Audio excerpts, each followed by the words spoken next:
উপস্থিত আছেন সম্মানিত পৌর আমির জনাব অ্যাডভোকেট হাসিবুল ইসলাম, জিএ শাখার সেক্রেটারি জনাব কামরুল হাসান সোহেল, অত্র ইউনিয়নের সম্মানিত আমির খন্দকার মাসুদুর রহমান সহ থানা নেতৃবৃন্দ, ইউনিয়ন নেতৃবৃন্দ এবং অত্র মহল্লার গ্রামের একান্ত প্রাণপ্রিয় ভাই এবং বাবাজিরা, সকলকে সালাম। আসসালামু আলাইকুম রহমতুল্লাহি ওয়া বারাকাতুহু।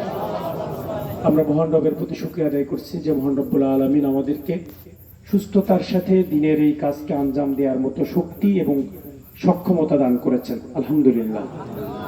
আমরা রাসূল সাল্লাল্লাহু আলাইহি ওয়াসাল্লামের প্রতি দরুদ পেশ করছি, যার আনিত জীবন বিধানই কেবল আমাদের ইহকালীন কল্যাণ এবং পরকালীন মুক্তি নিশ্চিত করতে পারে, যার আদর্শই একমাত্র আমাদের জীবন আদর্শ হিসেবে মহান রব্বুল আলামিন নির্ধারণ করে দিয়েছেন। সেই রাসূলের প্রতি দরুদ পেশ করছি সাল্লাল্লাহু আলাইহি ওয়াসাল্লাম। যারা দিন প্রতিষ্ঠার জন্য যুগে যুগে সংগ্রাম করেছেন তাদের সর্বোচ্চ মর্যাদা এবং মাগফিরাত কামনা করি। বাংলাদেশের এই জমিনে নতুন বাংলাদেশ অভ্যুদয়ের জন্য ৭১ সালে যারা জীবন দিয়েছেন তাদেরও সর্বোচ্চ মাগফিরাত কামনা করি। ২৪-এর গণ অভ্যুত্থানের মাধ্যমে এটা নতুন বাংলাদেশের দিশা দেখানোর জন্য যারা জীবন দিয়েছেন তাদেরও সর্বোচ্চ মাগফিরাত কামনা করি। প্রায় ২০,০০০-এর উপরে ভাই এবং বন্ধুরা যারা আহত হয়েছেন তাদের সুস্থতা কামনা করছি। সম্মানিত ভাইয়েরা, আপনারা ইতিমধ্যে অনেকগুলো কথা শুনেছেন, আমরা কিছু কথা বলে শেষ করে দিতে চাই। সম্মানিত ভাইয়েরা, আমরা একটি সুন্দর বাংলাদেশের স্বপ্ন দেখি। কেন এই স্বপ্ন দেখতে চাচ্ছি? কারণ আমরা জানি যে ৫৩ বছর পূর্বে এই বাংলাদেশ স্বাধীন হয়েছিল একটি বৈষম্যহীন বাংলাদেশ দেওয়ার জন্য। এই বাংলাদেশ স্বাধীন হয়েছিল যার যে যোগ্যতা আছে সেই যোগ্যতা অনুযায়ী তার কর্মক্ষেত্রে যাবে, যার যে ন্যায্য পাওনা আছে সেই ন্যায্য পাওনা বুঝে পাবে। কেউ দেশের সম্পদ লুণ্ঠন করে বিদেশে গিয়ে সম্পদের পাহাড় গড়ে তুলতে পারবে না। এদেশের আমাদের টাকার আয়ের অর্থ নিয়ে কেউ বিদেশে তাদের পাহাড় গড়ে তুলতে পারবে না। এই জাতীয় বিষয়গুলো, বৈষম্যগুলো থেকে দূর করার জন্য বাংলাদেশ স্বাধীন হয়েছিল। এই বাংলাদেশ স্বাধীন হয়েছিল চাকরির ক্ষেত্রে যেন আমরা সকলেই সমান অধিকার ভোগ করতে পারি। পশ্চিম পাকিস্তানেরা বেশি সুবিধা ভোগ করবে আর আমার দেশের মানুষ, পূর্ব পাকিস্তানের মানুষ কম সুবিধা ভোগ করবে। এই বৈষম্য থেকে বাংলাদেশ স্বাধীন হয়েছিল। এই বাংলাদেশ স্বাধীন হয়েছিল প্রত্যেকটা মানুষ তার ভোটাধিকার যেন নিশ্চিত করতে পারে। এদেশের মানুষ তাকে ভোট দিয়েছেন, সে প্রধানমন্ত্রী হতে পারবে না, পাকিস্তানের একজন প্রধানমন্ত্রী হবে। এটা একটা বৈষম্যের ব্যাপার, সেটা মোকাবেলা করার জন্য দেশের মানুষ স্বাধীন হয়েছিল। আজকে বাংলাদেশে এসে ৫৩ বছর পরে এসে স্বাধীন হয়েছে বাংলাদেশ, বৈষম্যহীন একটি বাংলাদেশ দেখার কথা, মানুষের মুখে মুখে হাসি থাকার কথা, মানুষের স্বাধীনতা থাকার কথা, মানুষের চিকিৎসা সেবা তার দোরগোড়ায় পৌঁছে যাওয়ার কথা, কৃষি পণ্য তার দোরগোড়ায় পৌঁছে যাওয়ার কথা, যুবকের কর্মসংস্থান ঠিকমতো হওয়ার কথা। কিন্তু আমরা ৫৩ বছর পরে এসেও দেখছি সেই একই অবস্থা বাংলাদেশে বিরাজমান। আমরা দেখছি যে ক্ষমতায় যায় সে আর নামতে চায় না। আমরা দেখছি যে ভোট দিতে চায় না।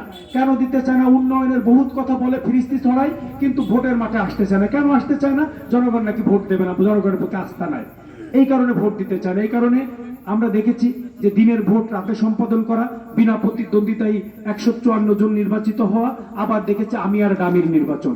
এরপরে এসে মানুষ রক্ত দিয়ে এই বাংলাদেশে নতুনভাবে আবার বৈষম্য একটি বাংলাদেশ করার জন্য ছাত্র যুবক জনতা মাঠে নেমে এসেছিল। আমরা দেখেছি একেবারে দুধের বাচ্চা থেকে শুরু করে বৃদ্ধ পর্যন্ত এই সংগ্রামে মৃত্যুবরণ করেছেন, শাহাদত বরণ করেছেন, অনেকেই আহত হয়েছেন। তারপরে এসে বাংলাদেশের মানুষ খুবই আশান্বিত ছিল এই বাংলাদেশের চিত্র হয়তো চেঞ্জ হয়ে যাবে, এই বাংলাদেশে নতুন করে আর চাঁদাবাজের জন্ম নেবে না, এই বাংলাদেশে নতুন করে আর জুলুমতন্ত্রের জন্ম নিবে না, এই বাংলাদেশে নতুন করে আর বৈষম্যের জন্ম নিবে না, এই বাংলাদেশে মানুষের অধিকার নিয়ে কেউ আর চিনিমিনি খেলবে না, এই বাংলাদেশে মানুষের ভোটের অধিকার, যার যেটা পছন্দ তাকে সে ভোট দিতে পারবে, এটা যেন কেউ হরণ করে নিতে না পারে।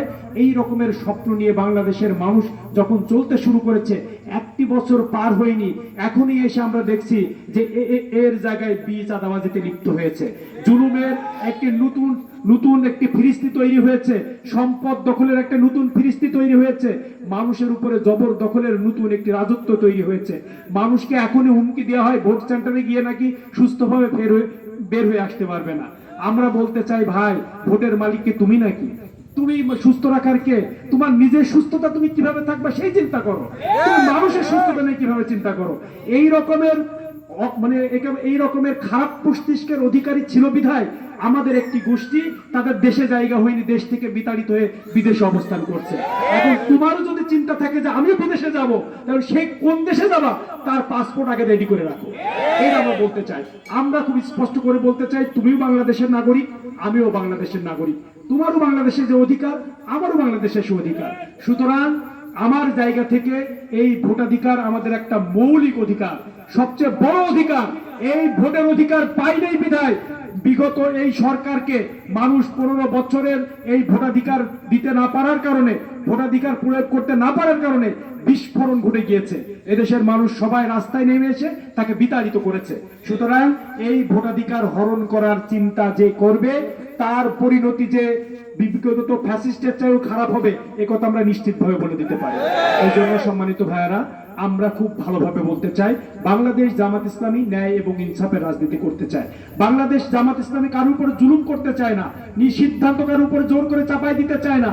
আমি ভালোর কথা বলতে চাই, সুন্দরের কথা বলতে চাই, ন্যায় ইনসাফের রাজত্ব করতে চাই, দুর্নীতিমুক্ত বাংলাদেশ কায়েম করতে চাই। এই কথা যদি বাংলাদেশের মানুষের ভালো লাগে, তাহলে সে জামাত ইসলামীকে ভোট দেবে, দাঁড়িপাল্লায় ভোট দেবে। আর আপনার কথা যদি ভালো লাগে, চাঁদাবাজি যদি ভালো লাগে, জুলুমতন্ত্র যদি ভালো লাগে, ভোটাধিকার হরণ যদি ভালো লাগে, এই জাতীয় যদি ভালো লাগে, জনগণ আপনারে ভোট দেবে। এটা নিয়ে কোনো সমস্যা নাই, আমরা সেটাই মেনে নিতে চাই।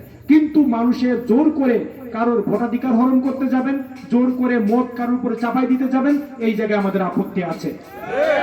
আমরা বিগত 15 বছর আমাদের উপরে জুলুম চালানো হয়েছে, আমাদের নেতৃবৃন্দকে হত্যা করা হয়েছে। মনে করা হয়েছিল ফাঁসির আদেশ দিয়ে দিলে, নেতৃবৃন্দকে মেরে দিলে আর জামাত ইসলামী ঘুরে দাঁড়াতে পারবে না। বুঝতে হবে, বাংলাদেশ জামাত ইসলামী আল্লাহর রসুলের আদর্শের সৈনিক। বাংলাদেশ জামাত ইসলামীর নেতৃবৃন্দ আল্লাহকে স্মরণ করে, আল্লাহর বিধান পালনের জন্য আল্লাহর রসুলকে নেতা মেনে এই বাংলাদেশের জমিনে তার কার্যক্রম পরিচালনা করছেন।